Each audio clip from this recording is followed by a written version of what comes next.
ನಮಸ್ತೆ friends, welcome to my channel. Friends, ನಾನಿವತ್ತು ಕೆಲವೊಂದು ಸಿಲಿಂಡ್ರ್ ಬಗೆಗಿನ ಕೆಲವೊಂದು ಮಾಹಿತಿನ ನಿಮ್ಮ ಹತ್ರ ನಾನು ಶೇರ್ ಮಾಡ್ಕೊತಾ ಇದ್ದೀನಿ. ಫ್ರೆಂಡ್ಸ್, ಇದು ನನ್ನ ಫಸ್ಟು ವಿಡಿಯೋ. ಪ್ಲೀಸ್ ಈ ವಿಡಿಯೋದಲ್ಲಿರೋವಂಥ ಮಾಹಿತಿ ನಿಮಗೇನು ಇಷ್ಟ ಆದರೆ ಪ್ಲೀಸ್ ನನ್ನ ಚಾನಲ್ಗೆ ಸಪೋರ್ಟ್ ಮಾಡಿ, ಸಬ್ಸ್ಕ್ರೈಬ್ ಮಾಡ್ಕೊಳ್ಳಿ. ಫ್ರೆಂಡ್ಸ್, ಇದು ತುಂಬ ಉಪಯುಕ್ತವಾದಂಥ ಮಾಹಿತಿ. ನೋಡಿ, ಫಸ್ಟು ಟಿಪ್ ಏನು ಅಂತ ನೋಡೋಣ. ನೋಡಿ, ಈ ಥರ ನಾವು ಫಸ್ಟು ಸಿಲಿಂಡ್ರ್ ತಂದಾಗ ಎಕ್ಸ್ಪೈರಿ ಡೇಟ್ನ ಕಂಪಲ್ಸರಿ ನೋಡಬೇಕು ಫ್ರೆಂಡ್ಸ್. ಯಾಕಂದರೆ ಕೆಲವೊಂದು ಎಕ್ಸ್ಪೈರಿ ಡೇಟ್ ಆಗೋಗಿರೋವಂಥ ಸಿಲಿಂಡ್ರ್ ಕೊಡ್ತಾರೆ.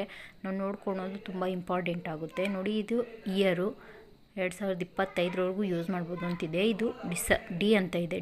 ಡಿ ಅಂತಂದರೆ October, November, December. Friends, ABCD ಅಂತ 4 ಆಪ್ಷನ್ ಇರುತ್ತೆ, ನಂಬರ್ಸ್ ಇರುತ್ತೆ. ಎ ಅಂತಂದರೆ ಜನವರಿ, ಫೆಬ್ರವರಿ, ಮಾರ್ಚ್.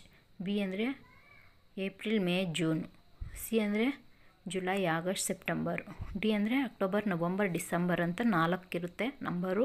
ನೋಡಿ ತೊಗೊಳ್ಳಿ, ಯಾವ ತಿಂಗಳು ಅಂತ ನೋಡಿ ಮೆನ್ಷನ್ ಮಾಡಿರ್ತಾರೆ. ನೋಡಿ ಪ್ಲೀಸ್ ತೊಗೊಳ್ಳಿ, ತೊಗೊಳೋವಾಗ ಇದು ತುಂಬಾ ಇಂಪಾರ್ಟೆಂಟ್. ನೋಡಿ, ಇವಾಗ 2ನೇ ಟಿಪ್ ಏನಂತ ನೋಡೋಣ. ನೋಡಿ, ರೆಗ್ಯುಲೇಟ್ರನ್ನ ನಾವು ಒಂದೊಂದು ಸಾರಿ ಈ ಥರ ಹಾಕಬೇಕಾದ್ರೆ ಸ್ಟ್ರಕ್ ಆಗ್ತಾ ಇರುತ್ತೆ ಫ್ರೆಂಡ್ಸ್. ಈ ಥರ ಸ್ಟ್ರಕ್ ಆಗೋದು ಯಾಕೆ ಅಂತಂದರೆ, ನೋಡಿ ಅದರಲ್ಲಿ 4 ಬಾಲ್ಸ್ ಇರುತ್ತೆ. ಆ ಬಾಲ್ಸ್ ಅಲ್ಲಲ್ಲಿ ಸಿಕ್ಕಾಕೊಂಡಾಗ ಕಿಲ್ಬಿಡಿರುತ್ತಲ್ಲ ಫ್ರೆಂಡ್ಸ್, ಅದಕ್ಕೋಸ್ಕರ ಸ್ವಲ್ಪ ಆ ಥರ ಆಗುತ್ತೆ. ಏನಿಲ್ಲ ಫ್ರೆಂಡ್ಸ್, ಕೊಬ್ಬರಿ ಎಣ್ಣೆ ಇರುತ್ತಲ್ವ, 4 ಬಾಲ್ಸ್ ಎಲ್ಲೆಲ್ಲಿರುತ್ತೋ ಅಲ್ಲೊಂದು ಡ್ರಾಪ್ ಹಾಕ್ಕೊಂಡ್ರೆ ಸಾಕಾಗುತ್ತೆ. ಹಾಕ್ಕೊಂಡು ನೋಡಿ, ನಾನು ವಿಡಿಯೋದಲ್ಲಿ ತೋರಿಸ್ತಾ ಇರೋ ಥರ ಈ ಥರ ಈ ಥರ ನಾನು ಯಾವ ರೀತಿ ತೋರಿಸ್ತೇನೋ ಆ ಥರ ಒಂದು ಸಾರಿ 2 ಟೈಮ್ಸ್ 3 ಟೈಮ್ಸ್ ಅಂದ್ಕೊಂಡ್ರೆ ಸಾಕು. ನೀಟಾಗಿ ಅದು ಲೂಸ್ ಆಗುತ್ತೆ. ಆವಾಗ ನೀಟಾಗಿ ನಾವು ರೆಗ್ಯುಲೇಟರ್ನ ಫಿಕ್ಸ್ ಮಾಡ್ಕೊಬೋದು. ನೋಡಿ, ರೆಗ್ಯುಲೇಟರ್ ಹಾಕಿದ್ಮೇಲೂ ಸ್ವಲ್ಪ ಈ ಥರ ವೆಯ್ಟ್ ಎತ್ತಿ ನೋಡಬೇಕು. ಆವಾಗ ಕುತ್ಕೊಂಡಿದೆಯೋ ಇಲ್ಲೋ ಅಂತ ನಮಗೆ ಆರಾಮಾಗಿ ಗೊತ್ತಾಗುತ್ತೆ ಫ್ರೆಂಡ್ಸ್. ಇವಾಗ ಥರ್ಡ್ ಟಿಪ್ಸ್ ಏನು ಅಂತ ನೋಡೋಣ.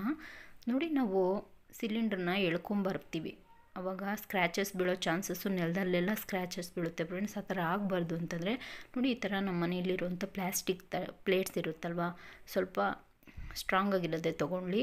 ಸ್ಟೀಲ್ದು ಇಟ್ಕೊಬೋದು ಫ್ರೆಂಡ್ಸ್. ಸ್ಟೀಲ್ದು ಇಟ್ಕೊಳೋದ್ರಿಂದ ಕಿಲು ಬಿಡಿಯುತ್ತೆ. ಅದಕ್ಕೋಸ್ಕರ ನಾನು ಪ್ಲ್ಯಾಸ್ಟಿಕ್ದು ಯೂಸ್ ಮಾಡ್ತೀನಿ. ನೋಡಿ, ಅದು ಕೆಳಗಡೆ ಇಟ್ಕೊಂಡು ನೀಟಾಗಿ ಯಾವ ಕಡೆ ಬೇಕೋ ನಾವು ಕಡೆ ಜರುಗಿಸ್ಕೊಬೋದು. ಈಸಿಯಾಗಿ ಆ ಕಡೆ ಈ ಕಡೆ ನಾವು ಸರಿಸ್ಕೊಬೋದು ಫ್ರೆಂಡ್ಸ್. ಆವಾಗ ಕ್ರ್ಯಾಕ್ ಬಿಡೋ ಕೆಳಗಡೆ ನೆಲ ಎಲ್ಲ ಏನು ಸ್ಕ್ರ್ಯಾಚಸ್ ಆಗೋಲ್ಲ. ಈ ವಿಡಿಯೋ ನಿಮ್ಗೆ ಇಷ್ಟ ಆಗ್ತಾಯಿದೆ ಅಂತ ಅಂದ್ಕೊತೀನಿ. ಪ್ಲೀಸ್ ವಿಡಿಯೋ ಇಷ್ಟ ಆದರೆ ಪ್ಲೀಸ್ ದಯವಿಟ್ಟು ಸಬ್ಸ್ಕ್ರೈಬ್ ಮಾಡ್ಕೊಳ್ಳಿ, ಹಾಗೆ ಲೈಕ್ ಮಾಡೋದು ಮರಿಬೇಡಿ ಫ್ರೆಂಡ್ಸ್. ನೋಡಿ, ನಾವು ಸಿಲಿಂಡರು ಒಂದೇ ಕಡೆ ಇಟ್ಟಾಗ ನೋಡಿ ಈ ಥರ ಕಿಲ್ಬಿಡಿಯೋ ಚಾನ್ಸಸ್ ತುಂಬಾ ಇರುತ್ತೆ. ಎಲ್ಲ ಮನೆಗಳಲ್ಲೂ ಇದು ಸರ್ವೇ ಸಾಮಾನ್ಯ. ನೋಡಿ, ಈ ಥರ ಕಿಲ್ಬಿಡಿಬಾರ್ದು ಅಂತಂದರೆ ಏನು ಮಾಡಬೇಕು ಅಂತಂತ ನಾನು ಇವಾಗ ಈ ವಿಡಿಯೋದಲ್ಲಿ ತಿಳಿಸ್ಕೊಡ್ತೀನಿ. ನೋಡಿ, ಏನಿಲ್ಲ ಫ್ರೆಂಡ್ಸ್, ಸ್ವಲ್ಪ ವ್ಯಾಸಲಿನ್, ಪೆಟ್ರೋಲಿಯಂ ಜೆಲ್ಲಿ ಅಂತಾರಲ್ವ, ನೋಡಿ ಈ ಥರ ವ್ಯಾಸಲಿನ್ನ ತೊಗೊಂಡಿದ್ದೀನಿ ನಾನು. ತೊಗೊಂಡು ಒಂದು ಸ್ವಲ್ಪ ಕೈಯಲ್ಲಿ ತೊಗೊಂಡು ನೋಡಿ ಈ ಥರ ತಳಭಾಗದಲ್ಲಿ ನೀಟಾಗಿ ಅದನ್ನು ಸ್ಪ್ರೆಡ್ ಮಾಡ್ಕೊಬೇಕಾಗುತ್ತೆ.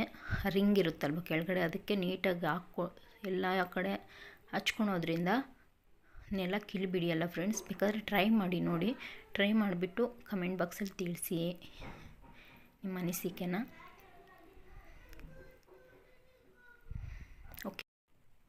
ಓಕೆ ಫ್ರೆಂಡ್ಸ್, ಇವಾಗ ನೆಕ್ಸ್ಟ್ ಟಿಪ್ ಏನು ಅಂತ ನೋಡೋಣ. ನೋಡಿ, ಸಿಲಿಂಡ್ರ್ ನಾವು ತಂದಾಗ ಈ ಕ್ಯಾಪ್ ತೆಗಿಯೋದೇ ಒಂದು ದೊಡ್ಡ ಕಷ್ಟಪಡ್ತಾರೆ ಕೆಲವರು.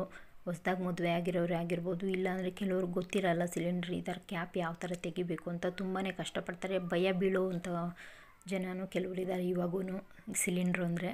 ನೋಡಿ, ಅಂಥವ್ರಿಗೆಲ್ಲ ಯಾವ ರೀತಿ ಈಸಿಯಾಗಿ ನಾವು ಇದನ್ನು ರಿಮೂವ್ ಮಾಡ್ಕೊಬೋದು ಅಂತ ನಾನು ತಿಳಿಸ್ಕೊಡ್ತಾಯಿದ್ದೀನಿ. ಇದು ಸರ್ವೇಸಾಮಾನ್ಯ ಎಲ್ಲರಿಗೂ ಗೊತ್ತಿರೋವಂಥ ಟಿಪ್ಪೇ. ಆದರೂ ನಾನು ಯಾವ ರೀತಿ ರಿಮೂವ್ ಮಾಡ್ತೀನಿ ಅಂತ ನಾನು ತೋರಿಸ್ಕೊಡ್ತಾ ಇದ್ದೀನಿ ಫ್ರೆಂಡ್ಸ್. ನೋಡಿ, ಈ ಥರ ಮನೆಯಲ್ಲಿರುವಂಥ ಬಾಚಿನ್ಗೆ ತೊಗೊಂಡು ನೋಡಿ, ಆ ಕ್ಯಾಪ್ನ ಟೈಟಾಗಿರುತ್ತಲ್ವ, ಕೆಳಗಡೆ ಒಂದು ಕಂಬಿ ಕೊಟ್ಟಿರ್ತಾರೆ ನೋಡಿ ಫ್ರೆಂಡ್ಸ್, ನೋಡ್ತಾ ಇರ್ಬೋದು ವಿಡಿಯೋದಲ್ಲಿ ನೀವು. ನೋಡಿ, ಅದು ತೋರಿಸ್ತಾ ಇದ್ದೀನಿ. ನೋಡಿ, ಆ ಕಂಬಿನ ಕೆಳಗಡೆಯಿಂದ ಈ ಥರ ಬಾಚಿನ್ಗೆಲ್ಲ ನಾನು ಯಾವ ರೀತಿ ಇಟ್ಕೊಂಡಿದ್ದೀನೋ ವಿಡಿಯೋದಲ್ಲಿ ಅದೇ ರೀತಿ ಇಟ್ಕೊಂಡು ಸುಮ್ಮನೆ ಹಿಂಗೆ ಅಂದರೆ ಸಾಕು ಫ್ರೆಂಡ್ಸ್, ಮೇಲೆ ನೀಟಾಗಿ ಬಂದುಬಿಡುತ್ತೆ. ನಾವು ದಾರ ಹಿಡಿದು ಎಳೆಯೋದಕ್ಕಿಂತ ಕೈಯೆಲ್ಲ ಬರೆ ಬೀಳೋ ಚಾನ್ಸಸ್ ಇರುತ್ತೆ, ಕೈಯಲ್ಲಿ ಗಾಯ ಆಗುತ್ತೆ. ಅದಕ್ಕೋಸ್ಕರ ಕಷ್ಟಪಡೋ ಸುಲಭವಾಗಿ ಈ ಥರ ಬಾಚಿನ್ಗೆಯಿಂದ ನಾವು ರಿಮೂವ್ ಮಾಡ್ಕೋಬೋದು. ಕ್ಯಾಪ್ ಈಸಿಯಾಗಿ ತೆಕ್ಕೊಬೋದು ಫ್ರೆಂಡ್ಸ್. ಈ ಟಿಪ್ ನಿಮ್ಗೆ ಇಷ್ಟ ಆಗಿದ್ರೆ ಪ್ಲೀಸ್ ಒಂದು ಲೈಕ್ ಕೊಡಿ, ಹಾಗೆ ಸಬ್ಸ್ಕ್ರೈಬ್ ಮಾಡಿಕೊಂಡು ಪಕ್ಕದಲ್ಲಿ ಬರೋ ಬೆಲ್ ಐಕನ್ ಸಮೇತ ಕ್ಲಿಕ್ ಮಾಡಿ ಫ್ರೆಂಡ್ಸ್. ಪ್ಲೀಸ್ ಸಪೋರ್ಟ್ ಮಾಡಿ. ಈಗ ನೆಕ್ಸ್ಟ್ ಟಿಪ್ ನೋಡೋಣ. ನೋಡಿ ಫ್ರೆಂಡ್ಸ್, ನಾವು ಸಿಲಿಂಡ್ರು ಕೆಲವೊಂದು ಸಾರಿ 1 ತಿಂಗಳು, ಕೆಲವ್ರಿಗೆ 1 ತಿಂಗಳು ಆಗೋಗೋ ಥರ ಇರುತ್ತೆ, ಕೆಲವ್ರಿಗೆ 2 ತಿಂಗಳು ಬರುತ್ತೆ, ಕೆಲವರು 3 ತಿಂಗಳು ಮಾಡ್ತಾರೆ. ಬಟ್ ಯಾವಾಗ ಆಗೋಗುತ್ತೆ ಎಕ್ಸಾಕ್ಟಾಗಿ ಅಂತ ಗೊತ್ತಾಗಲ್ಲ ಫ್ರೆಂಡ್ಸ್.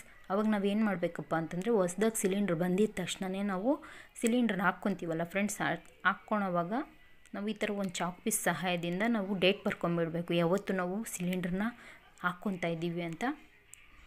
ಆವತ್ತಿನ ಡೇಟು ನಾವು ಸಿಲಿಂಡ್ರ್ ಮೇಲೇ ನೀಟಾಗಿ ಬರ್ಕೊಂಬಿಡಬೇಕು ಫ್ರೆಂಡ್ಸ್. ಈ ಥರ ಬರ್ಕೊಳೋದ್ರಿಂದ ನಮ್ಗೆ ಎಷ್ಟು ತಿಂಗಳ ಆಗೋಗುತ್ತೆ ಮತ್ತು ಎಷ್ಟು ನಾವು ಯೂಸ್ ಮಾಡಿದ್ವಿ, ಎಷ್ಟು ತಿಂಗಳು ಬರುತ್ತೆ ಎಕ್ಸಾಕ್ಟಾಗಿ ನಮ್ಗೆ ಸಿಲಿಂಡ್ರು ಅಂತ ನಮಗೆ ಒಂದು ಐಡೆಂಟಿಫೈ ಸಿಗುತ್ತೆ.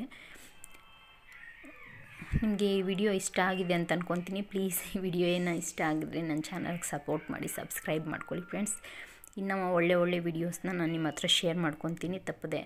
ಪ್ಲೀಸ್ ವಿಡಿಯೋಗೆ ಓಕೆ. ಇವಾಗ ನೆಕ್ಸ್ಟ್ ಟಿಪ್ ನೋಡೋಣ ಫ್ರೆಂಡ್ಸ್. ನೋಡಿ, ಸಿಲಿಂಡ್ರ್ ತಂದಾಗ ನಾವು ಈ ಥರ ನೋಡಿ ಎಳಿತಾ ಇದ್ದರೆ ಕೆಳಗಡೆನೆಲ್ಲನೂ ಸ್ಕ್ರ್ಯಾಚಸ್ ಬೀಳೋ ಚಾನ್ಸಸ್ ಇರುತ್ತೆ. ಹಾಗೆ ಎಲ್ಲ ಒಂಥರ ಅವಾಗ ತಾನೇ ಕ್ಲೀನ್ ಮಾಡ್ಕೊಂಡಿದ್ರೆ ಮನೆಯೆಲ್ಲ ಒಂಥರ ಗಲೀಜಾಗ್ತಾ ಇರುತ್ತೆ ಫ್ರೆಂಡ್ಸ್. ಈ ಥರ ಆಗದೆ ಇರೋ ಥರ ನಾವು ಮನೆಯಲ್ಲಿರೋಂಥ ವಸ್ತುಗಳನ್ನ ಯೂಸ್ ಮಾಡಿಕೊಂಡು ನೀಟಾಗಿ, ಇದಕ್ಕೆ ಸ್ಟ್ಯಾಂಡು ಬೇಕಾದ್ರೆ ಬರುತ್ತೆ ಫ್ರೆಂಡ್ಸ್. ಸ್ಟ್ಯಾಂಡ್ ಅವಶ್ಯಕತೆ ಇಲ್ಲದ್ರೆ ನೋಡಿ ಮನೆಯಲ್ಲಿರೋಂಥ ಮ್ಯಾಟ್ನ ಉಪಯೋಗಿಸ್ಕೊಂಡು ನೋಡಿ ಮ್ಯಾಟ್ ಕೆಳಗಡೆ ಹಾಕ್ಕೊಂಡು ನೀಟಾಗಿ ಎಳ್ಕೊಂಬರ್ಬೋದು. ನಾವು ಯಾವ ಕಡೆ ಬೇಕೋ ಆ ಕಡೆ ನೀಟಾಗಿ ಎಳ್ಕೊಂಡು ಒಂದು ಕಡೆ ಇಟ್ಕೊಬೋದು ಫ್ರೆಂಡ್ಸ್. ಈ ಥರ ಮಾಡೋದ್ರಿಂದ ಮನೆಯೂ ನೀಟಾಗಿರುತ್ತೆ. ಹಾಗೆ ಮನೆಯಲ್ಲಿ ಗೆರೆಗಳೆಲ್ಲ ಬೀಳೋ ಚಾನ್ಸಸ್ ಇರೋದೇ ಇಲ್ಲ ಫ್ರೆಂಡ್ಸ್. ಬೇಕಾದರೆ ಟ್ರೈ ಮಾಡಿ ನೋಡಿ. ವಿಡಿಯೋ ಇಷ್ಟ ಆಗುತ್ತೆ ಅಂತ ಅಂದ್ಕೊಂಡಿದ್ದೀನಿ. ಇಷ್ಟ ಆದರೆ ಪ್ಲೀಸ್ ಸಪೋರ್ಟ್ ಮಾಡಿ, ಲೈಕ್ ಮಾಡಿ, ಫಾಲೋ ಮಾಡಿ ಫ್ರೆಂಡ್ಸ್. Thank you.